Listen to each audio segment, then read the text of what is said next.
ക്ക് എല്ലാ പ്രിയപ്പെട്ടവർക്കും ഹൃദ്യമായ സ്വാഗതം. വലിയ നോമ്പിന്റെ മുന്നോടിയായി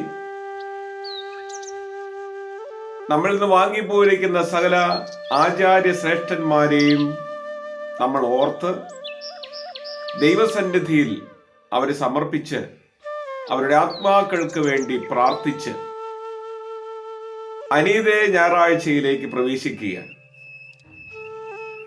സഭയിൽ നിന്ന് വാങ്ങിപ്പോയിരിക്കുന്ന സകല പരേതാത്മാക്കളുടെയും പൊതുവായ അനുസ്മരണമാണ് അനീതേ ഞായറാഴ്ച ആചരിക്കുന്നത്. പരിശുദ്ധ സഭയെ സംബന്ധിച്ചിടത്തോളം അടിസ്ഥാനപരമായ വിശ്വാസ പ്രമാണങ്ങളിൽ ഒന്നാണ് വാങ്ങിപ്പോയവരെ ദൈവസന്നിധിയിൽ ഓർക്കുക എന്ന് പറയുന്നത്. ഓർമ്മകൾ ഉണ്ടായിരിക്കണമെന്ന് കവികൾ പറയുന്നത് പോലെ മനുഷ്യ ജീവിതത്തിൽ കഴിഞ്ഞുപോയ കാലങ്ങളെ മറന്നുപോകാതിരിക്കാൻ, കഴിഞ്ഞ കാലങ്ങളിൽ നമ്മെ വഴി നടത്തിയവരെ വിസ്മരിച്ചു പോകാതിരിക്കാൻ, അവരുടെ അധ്വാനങ്ങളും പ്രയത്നങ്ങളും ത്യാഗങ്ങളും വിസ്മൃതിയിൽ ആണ്ടുപോകാതിരിക്കാൻ, ദൈവസന്നിധിയിൽ അവരെ നൽകിയ ദൈവത്തെ ഓർത്ത് മഹത്വപ്പെടുത്തുവാൻ പരിശുദ്ധ സഭയ്ക്ക്, വിശ്വാസികൾക്ക്, വിശേഷാൽ ജീവനോടിരിക്കുന്ന എല്ലാവർക്കും ഉത്തരവാദിത്വവും ചുമതലയും ഉണ്ട്. അനീതേ ഞായറാഴ്ച എന്ന് പറഞ്ഞാൽ വിശ്വാസികളായ സകല വാങ്ങിപ്പോയവരെയും സഭ പൊതുവായി അനുസ്മരിക്കുന്ന ഞായറാഴ്ചയാണ്. ഇന്നത്തെ വിശുദ്ധ ഏവൻഗേലിയോൻ ഭാഗത്ത് നമ്മൾ വായിച്ചു കേൾക്കുന്നത് വിശുദ്ധ ലൂക്കോസ് എഴുതിയ രക്ഷാകരമായ സുവിശേഷം 12-ാമത്തെ അധ്യായത്തിന്റെ 32 മുതൽ 48 വരെയുള്ള തിരുവചന ഭാഗങ്ങളാണ്. അതിനോട് ചേർന്ന് വിശുദ്ധ മത്തായി എഴുതിയ രക്ഷാകരമായ സുവിശേഷം 25-ാമത്തെ അധ്യായത്തിന്റെ 31 മുതൽ 46 വരെയുള്ള തിരുവചന ഭാഗങ്ങളും നമ്മൾ ചേർത്ത് വെച്ച് ചിന്തിക്കുകയാണ്. ഈ വേദഭാഗങ്ങൾ പ്രത്യേകമായി അനുസ്മരിപ്പിക്കുന്ന ഏതാനും ചില പ്രധാനപ്പെട്ട ഘടകങ്ങളുണ്ട്. അനീതേ ഞായറാഴ്ച നമ്മുടെ ഓർമ്മയിലേക്ക് കൊണ്ടുവരുന്ന ഏറ്റവും പ്രധാനപ്പെട്ട ഘടകങ്ങൾ, ചിന്തകൾ എന്ന് പറയുന്നത്, ഒന്ന്, ഞാനും നിങ്ങളും അധിവസിക്കുന്ന ഈ ലോകത്തിന് ഒരവസാനമുണ്ട്. രണ്ടാമത്, വ്യക്തിപരമായി എനിക്കും നിങ്ങൾക്കും ഈ ലോകത്ത് ഒരവസാനമുണ്ട്.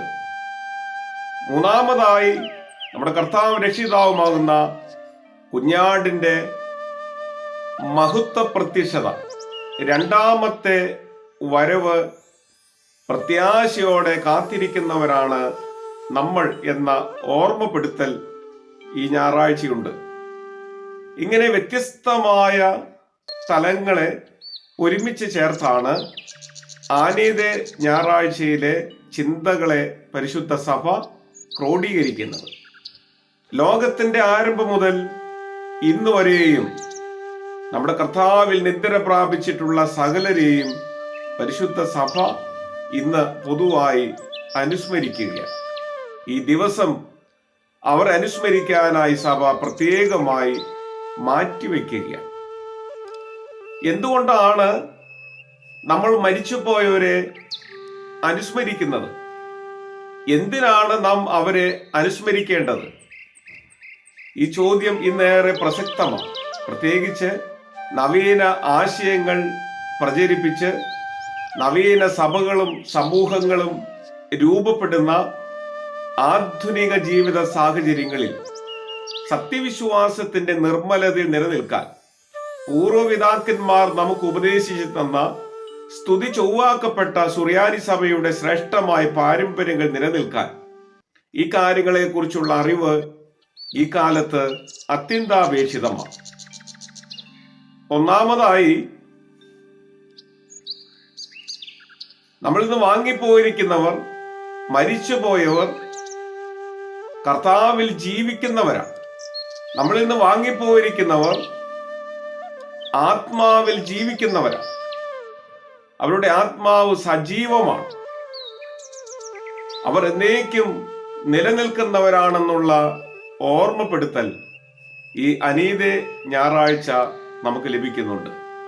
വിശുദ്ധ മത്തായി എഴുതിയ രക്ഷാകരമായ സുവിശേഷം 22-ാമത്തെ അധ്യായത്തിന്റെ 32-ാമത്തെ വചനം, വിശുദ്ധ ലൂക്കോസ് എഴുതിയ രക്ഷാകരമായ സുവിശേഷം 20-ാമത്തെ അധ്യായത്തിന്റെ 38-ാമത്തെ വചനം, വിശുദ്ധ യോഹന്നാൻ എഴുതിയ രക്ഷാകരമായ സുവിശേഷം 5-ാമത്തെ അധ്യായത്തിന്റെ 24-ാമത്തെ വചനം, അപ്പോസ്തലനായ പൗലോസ് ശ്ലീഹ റോമർക്ക് എഴുതിയ ലേഖനത്തിന്റെ 14-ാമത്തെ അധ്യായത്തിന്റെ 8-9 വാക്യങ്ങൾ, അപ്പോസ്തലനായ പൗലോസ് ശ്ലീഹ തെസലോനിക്കർക്ക് എഴുതിയ ലേഖനത്തിന്റെ 5-ാമത്തെ അധ്യായത്തിന്റെ 10-ാമത്തെ തിരുവചനം, ഇതെല്ലാം ഓർമ്മപ്പെടുത്തുന്നത് ഒരേ ഒരു സത്യമാണ്. മരിച്ചവർ ആത്മാവിൽ ജീവനോട് ഇരിക്കുന്നു എന്ന പരമാർത്ഥമാണ് ഈ വേദഭാഗങ്ങളിലൂടെ എല്ലാം തെളിവായി വരുന്നത്. അതുകൊണ്ട് നമ്മൾ ഇന്ന് വാങ്ങിപ്പോയിരിക്കുന്നവർ എന്നേക്കുമായി മാറിപ്പോയി എന്ന് ധരിക്കാതെ ആത്മാവിൽ അവർ ജീവിക്കുന്നു, അവർ നിലനിൽക്കുന്നു എന്ന് തിരിച്ചറിയുവാൻ നമ്മുടെ വിശ്വാസ ജീവിത പശ്ചാത്തലം നമ്മെ സഹായിക്കേണ്ടതായിട്ടുണ്ട്, നമ്മെ ബലപ്പെടുത്തേണ്ടതായിട്ടുണ്ട്, നമ്മെ ശക്തീകരിക്കേണ്ടതായിട്ടുണ്ട്. അതിനുള്ള ആർജവം നേടിയെടുക്കാൻ നമ്മുടെ ആചാരാനുഷ്ഠാനങ്ങളും വിശ്വാസ സംബന്ധമായ വിഷയങ്ങളും നമുക്ക് മുഖാന്തരമായിട്ട് തീരണം. രണ്ടാമത്തെ പ്രധാനപ്പെട്ട ചിന്ത, നമ്മളിൽ നിന്ന് വാങ്ങിപ്പോയിരിക്കുന്നവർ കർത്താവിന്റെ തിരുശരീര രക്തങ്ങളിൽ പങ്കാളികളാണ്. മാത്രമല്ല, അവർ കർത്താവിന്റെ ജീവനുള്ള ശരീര അവയവങ്ങളിൽ പങ്കാളികളാണ്. നമ്മളിത് വാങ്ങിപ്പോയവർ കർത്താവിന്റെ ശരീരത്തിന്റെ അവയവങ്ങളായിരുന്നു എന്ന് നമ്മൾ തിരിച്ചറിയണം. കർത്താവിന്റെ ശരീരത്തിൽ ജീവനുള്ളതുപോലെ, പരിശുദ്ധ സഭ സജീവമായിരിക്കുന്നത് പോലെ അവരുടെ ആത്മാക്കളും സജീവമാണെന്ന് പരിശുദ്ധ വചനം നമ്മെ ഓർമ്മപ്പെടുത്തുകയാണ്. വിശുദ്ധ യോഹന്നാൻ എഴുതിയ രക്ഷാകരമായ സുവിശേഷം 15-ാമത്തെ അധ്യായത്തിന്റെ ആദ്യത്തെ 5 തിരുവചനങ്ങൾ പരിശോധിക്കുമ്പോൾ കർത്താവിന്റെ ശരീരത്തിന്റെ അവയവങ്ങളായ നമ്മുടെ വാങ്ങിപ്പോയവർ ആത്മാവിൽ എന്നേക്കും ജീവിക്കുന്നു എന്നുള്ള തിരിച്ചറിവ് നമുക്ക് വചനം നൽകുന്നുണ്ട്. നമ്മളിൽ നിന്ന് വാങ്ങിപ്പോയവർ ജീവനോടിരുന്ന കാലങ്ങളിൽ പരിശുദ്ധ സഭയിൽ നിന്ന് അവർ സ്വീകരിച്ച കൃപാമാർഗങ്ങളാകുന്ന വിശുദ്ധ കൂദാശാനുഷ്ഠാനങ്ങളിലൂടെ ശ്രേഷ്ഠമായ വിശുദ്ധാനുഭവം അവരിലുണ്ട് എന്ന് നാം തിരിച്ചറിയണം. കർത്താവിന്റെ തിരുശരീര രക്തങ്ങളിൽ നിന്ന് അവർ അനുഭവിച്ചിട്ടുള്ള കൃപാവരങ്ങൾ പുനരുത്ഥാനം വരെയും അവരിൽ സ്ഥിതി ചെയ്യുന്നു എന്നാണ് പരിശുദ്ധ സഭ നമ്മെ പഠിപ്പിക്കുന്നത്. അവരുടെ പുനരുത്ഥാനം വരെ അവർ സ്വീകരിച്ച കൃപാമാർഗങ്ങളിലൂടെ കൂദാശകളുടെ ശക്തി അവരിൽ സ്ഥിതി ചെയ്യുകയാണ് ചെയ്യുന്നത്. വിശുദ്ധ ലൂക്കോസ് എഴുതിയ രക്ഷാകരമായ സുവിശേഷം 13-ാമത്തെ അധ്യായത്തിന്റെ 33-34 തിരുവചനങ്ങൾ വായിക്കുമ്പോൾ ഈ കാര്യം നമുക്ക് വളരെ വ്യക്തമായി ബോധ്യപ്പെടുന്നുണ്ട്. മറ്റൊരു പ്രധാനപ്പെട്ട കാര്യം, മരണത്തിന് ശേഷമുള്ള അവസ്ഥ എന്ന് പറയുന്നത് മരണത്തിന് മുമ്പുള്ള ഒരു വിശ്വാസിയുടെ അവസ്ഥയുടെ തുടർച്ചയാണെന്ന് പരിശുദ്ധ സഭ നമ്മെ പഠിപ്പിക്കുകയാണ്.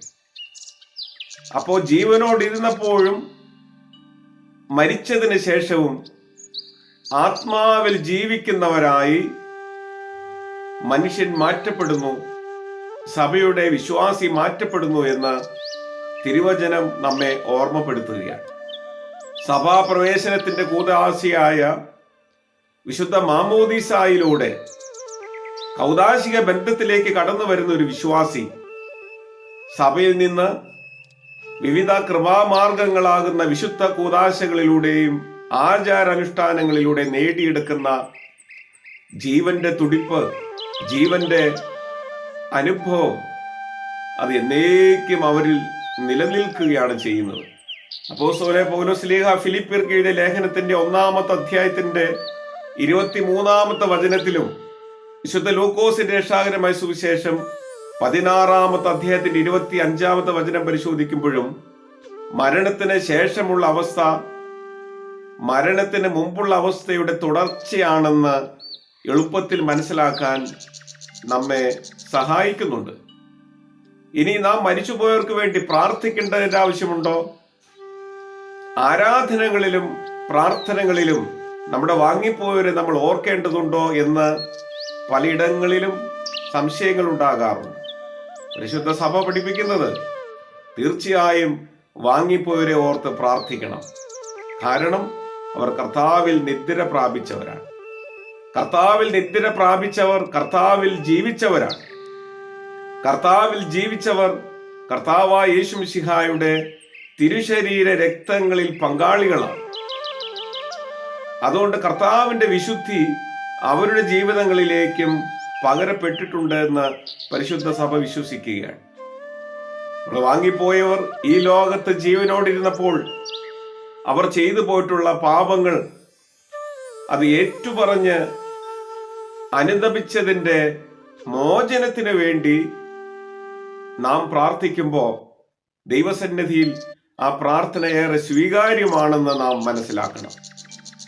ജീവനുള്ളവരെ പോലെ തന്നെ നമ്മളിന്ന് വാങ്ങിപ്പോയിരിക്കുന്ന പ്രിയപ്പെട്ടവരുടെ ആത്മാക്കൾ മാലാഖമാരുടെയും സ്വർഗീയ ഗണങ്ങളുടെയും കൂട്ടത്തിൽ സന്തോഷിക്കുന്നതിനും ആനന്ദിക്കുന്നതിനും ആശ്വസിക്കുന്നതിനും വേണ്ടി നമ്മുടെ പ്രാർത്ഥനകൾ ഏറെ സഹായകരമായി തീരുന്നു.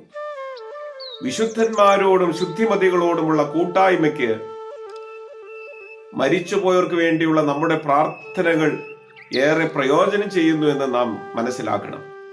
വിശുദ്ധിയിലും ദൈവിക കൂട്ടായ്മയിലും അവർ പുഷ്ടിപ്പെടാൻ നമ്മുടെ പ്രാർത്ഥനകൾ ഏറെ സഹായകരമായി തീരുന്നു. അതുവഴി മാലാഖമാരോടും വിശുദ്ധ ഗണങ്ങളോടുമുള്ള കൂട്ടായ്മയുടെ അനുഭവത്തിലേക്ക് നമ്മുടെ വാങ്ങിപ്പോരുടെ ആത്മാക്കൾ എത്തിച്ചേരുന്നു എന്ന് നാം മനസ്സിലാക്കേണ്ടതായിട്ടുണ്ട്. അതുപോലെ തന്നെ വളരെ പ്രധാനപ്പെട്ടതാണ് നല്ല സ്മരണയും അധ്വാനങ്ങളിൽ നിന്നുള്ള വിശ്രമവും അവർക്ക് ലഭിക്കാൻ അവർക്ക് വേണ്ടിയുള്ള നമ്മുടെ പ്രാർത്ഥനകൾ ഏറെ പ്രയോജനകരമാണ്. അങ്ങനെ ആത്മീയമായ സംസർഗത്തിലും കൂട്ടായ്മയിലും മാലാഖമാരുടെയും വിശുദ്ധന്മാരുടെ ശുദ്ധിമതികളുടെയും സഹവാസത്തിലും ആമോദിക്കുവാൻ ആശ്വസിക്കുവാൻ അവർക്ക് സാഹചര്യങ്ങൾ ഒരുങ്ങുന്നതിന് വേണ്ടി നമ്മുടെ പ്രാർത്ഥനകളെ നമുക്ക് സമർപ്പിക്കാം. അങ്ങനെ ജീവനോടിരിക്കുമ്പോൾ ഉദാശകളിലൂടെ അവർ ആർജിച്ച ആ വലിയ അനുഭവങ്ങളൊക്കെ മരണശേഷവും അവരുടെ ആത്മാക്കളിൽ ശേഷിക്കുന്നു എന്ന് തിരിച്ചറിയുവാനും കർത്താവിന്റെ 2-ാമത്തെ വരവിങ്കിൽ വിശുദ്ധന്മാരോട് ശുദ്ധിമതികളോടും ഒരുമിച്ച് നമ്മുടെ വാങ്ങിപ്പോയവരോട് ചേർന്ന് നമുക്കും ദൈവത്തെ ആരാധിപ്പാൻ, സ്തുതിപ്പാൻ, മഹത്വപ്പെടുത്തുവാൻ ദൈവം ഭാഗ്യം നൽകട്ടെ എന്ന് പ്രത്യേകമായിട്ട് ആശംസിക്കുകയും പ്രാർത്ഥിക്കുകയും ചെയ്യുന്നു. നമ്മളിന്ന് വാങ്ങിപ്പോയിരിക്കുന്ന എല്ലാ പ്രിയപ്പെട്ടവരുടെയും ദീപ്ത സ്മരണകൾക്ക് മുമ്പിൽ നമുക്ക് ആദരാഞ്ജലികൾ അർപ്പിക്കാം. ദൈവം അവരെ സ്വർഗീയ ആശ്വാസ കൂടാരങ്ങളിൽ പാർപ്പിക്കട്ടെ എന്ന് നമുക്ക് ഒരുമിച്ച് പ്രാർത്ഥിക്കുകയും ചെയ്യാം. എല്ലാ പ്രിയപ്പെട്ടവർക്കും മനോഹരമായ ഒരു കർത്തൃദിനത്തിന്റെ പ്രഭാതകാലവും സന്തോഷവും ആശ്വാസവും അനുഗ്രഹവും നിറഞ്ഞ ഒരു നല്ല കർത്തൃദിനവും ആശംസിക്കുന്നു. ദൈവം നമ്മെ അനുഗ്രഹിക്കട്ടെ.